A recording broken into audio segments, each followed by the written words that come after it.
اس لیے میری بہن اسلام میں بڑا مشکل وقت کاٹا ہے، بہت دکھوں کے ساتھ اسلام پھیلا ہے۔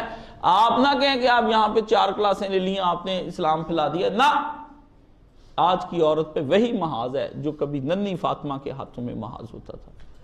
آج کے اوپر نبی پاک کے خاکے بنائے جا رہے ہیں، کہاں پہ وہ بیٹی جو اپنے پیارے نبی کے لیے ایک اچھی سی نعت لکھے تنہائی میں بیٹھ کر؟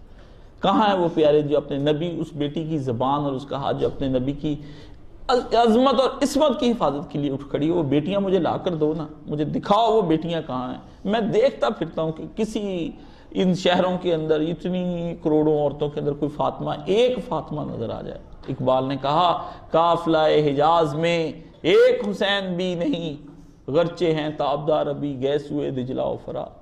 اس نے کہا کتنی دنیا بھری پڑی ہے پر حسین نظر نہیں آتا، کتنی دنیا میں عورتیں پر فاطمہ نظر نہیں آتی، عائشہ نظر نہیں آتی، خدیجہ نظر، کہاں جائیں گے ہم سب؟ میری بہنوں، یہ بہت اسلام کے اوپر وقت برا ہے، وہی وقت برا جو حضور پاک کے دور میں کفار مکہ کے دور میں آیا، یہ اس سے بھی بدتر ہے۔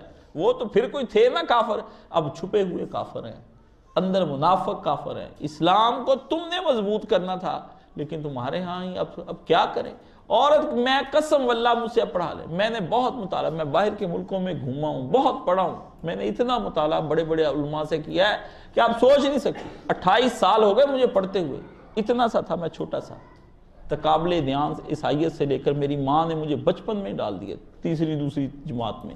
میں نے کہا اپنی ماں سے کہ امی جی میرے اندر کب سے رجحان ہے دین کا؟ میں تو جب سے آنکھ کھلی میں مجھے دین کی باتیں کہتی، اس وقت رجحان اس وقت سے جب میرے پیٹ میں تھا، اس وقت سے، پیدائش سے پہلے کہ جب اس وقت میں اپنی استاد کے پاس گئی کہ میں اس طرح ہوں، اس نے کہا کہ دعا کر اللہ تجھے عالم بیٹا، کہتی میں اس دن سے پھر دعائیں شروع کر۔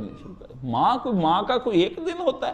ماں کی تو زندگی لگ جاتی ہے ایک آدھ بچے کو پالنے کے، تو ڈھونڈنا پڑتا ہے، آپ کو ڈھونڈنا پڑے گا، آپ کو محنت کرنی پڑے گی، آپ کو اپنے گھر کے اندر پنیری ایک خوشبو کا پودا لگا دو، تمہارے مرنے میں نہ بھی وہ پودا کو بیج کو پانی ہے، لیکن آہستہ آہستہ ایک وقت آئے گا وہ بہت بڑا تمہارے مرنے کے بعد درخت بن سکتا ہے۔ میری نانی کو پتا تھا کہ کل کو میرا نواسا اتنا بڑا عالم بن جائے گا، حالانکہ میں اس کی عمر میں درس دینے لگ گیا تھا، لیکن پتا تھا۔